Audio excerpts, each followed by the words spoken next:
The final saga of One Piece is in full swing, and the focus has shifted heavily towards the mysteries surrounding the world government and its hidden ruler, Imu. This enigmatic character, introduced during the Reverie arc, has shocked fans with their sudden reveal as the true mastermind behind the centuries-long influence of the world government. With their role as a key antagonist in the upcoming final war, we've been left with more questions than answers. How is Imu connected to Lily? What is the nature of their immortality, and could they have control over an ancient weapon? In today's video, we'll dive deep into these mysteries and explore some fascinating theories that could unravel Imu's true identity and their obsession with Vivi. Let's get started. Imu's immortality and his powers are a big mystery so far. Imu has been alive for 800 plus years. Imu belongs to the Nerona family. Given the length of One Piece, fans have only recently been acquainted with Imu. One Piece contains 1125 chapters, and Imu was introduced more than halfway through. As a result, it's unsurprising that the fans know nothing about them. What they do know right now is that Imu is a celestial dragon, and that during the Void Century, they battled alongside the other founding 20 members against the Ancient Kingdom. When their armies were combined, they were powerful enough to destroy the Ancient Kingdom, and Joy Boy was eventually defeated as well. Following these occurrences, Imu rose to the peak of power, eventually becoming the world's sovereign. Previously, all of the founding 20 were thought to be equal, as evidenced by the fact that they all laid their weapons in front of the empty throne. However, Imu, a member of the Nerona family, gained control, and the world government has taken on a specific shape ever since. At the same time, fans are aware that Imu has been alive since. This may seem perplexing to many fans, but when you consider what Ivankov recently said about Imu, things begin to make sense. Ivankov confirmed that Imu was a member of the Nerona family. Imu Nerona's continued existence clearly implies that they are immortal. Fans need only turn to the Ope Ope no Mi to understand how Imu became immortal. This is an extremely strong devil fruit, and it has the ability to grant someone eternal life. To achieve immortality, one must conduct the perennial youth surgery, but the user of the fruit dies in the process. Ivankov implied that Imu had surgery performed on them, and as a result, they became immortal. This hypothesis makes a lot of sense, and it explains why Imu is still alive today, as well as how they become the series' major enemy. Unfortunately, this only describes one facet of the character. Fans are also aware that Imu's appearance is kept secret for some reason. Even in the anime, Imu's voice was shown to be muffled by a mechanism. There's a reason for this, and it may be related to another power of the Ope Ope no Mi. Fans are aware that another figure, Lily, was closely related to Imu during the Void Century. Of course, this character is crucial, but fans know almost little about her. How Imu could have switched to Lily's body after the Great War. Imu might be present in Lily's body right now. Fans are aware that Imu and Lily had a connection during the Void Century. This comes as no surprise to the fans, especially as they were both members of the founding 20.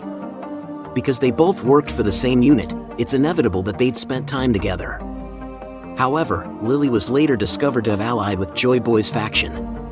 Imu loathed her for spreading the poneglyphs all across the earth. Lily died mysteriously, however it was later found that after swearing in front of the empty throne, she never returned to Arabasta. There is an obvious reason for this, and fans are not sure what happened to her. The notion here is that Imu has practically taken over Lily, which goes back to the Ope Ope no Mi. When Doflamingo explained the extraordinary ability of the Ope Ope no Mi, sometimes known as the ultimate devil fruit, he mentioned two powers. The first one is the perennial youth surgery, which everyone concentrates on. Unfortunately, the second portion of Oda's statement is something that every fan forgets for various reasons. The second most essential power of the fruit is the personality swap, which Doflamingo desired for himself. He believed that if he got it, he could swap places with Imu and essentially become the world's king. Perhaps Imu used that long ago in the Void Century to take over Lily's body. Imu and his obsession with Vivi, Imu might be able to control an ancient weapon through Lily.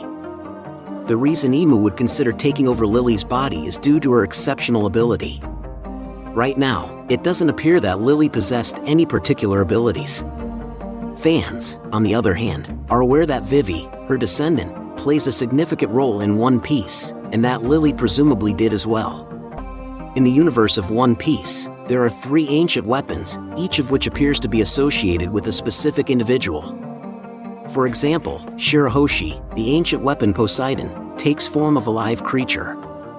The ancient weapon Pluton appears to be tied to Momonosuke, which is why it is being stored in Wano territory. He's the only one who can use Zanesh's powers to liberate it, and he's probably the only one who can also command it. This takes fans to the 3rd ancient weapon, Uranus.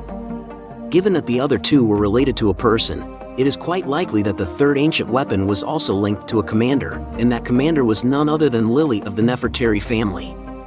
Because Imu sought to control the weapon's powers, they eventually gained possession of Lily's body and have kept it under their control since. This also explains why Imu is now able to use Uranus. Most importantly, it reveals why Imu presently desires Vivi's body. Shirahoshi and Momonosuke were reborn with the ability to control ancient weapons, and perhaps Vivi was born with similar abilities. It is possible that Vivi has the ability to control the 3rd ancient weapon, and Imu's current goal is to swap into her body and take over her. This makes sense because Vivi is Lily's descendants, and if Lily had the ability to manage Uranus, it would pass down to none other than Vivi, which is why Imu wants her. Of course, at the end of the day, this is simply a theory, but it is one that may become reality. Summary and highlights.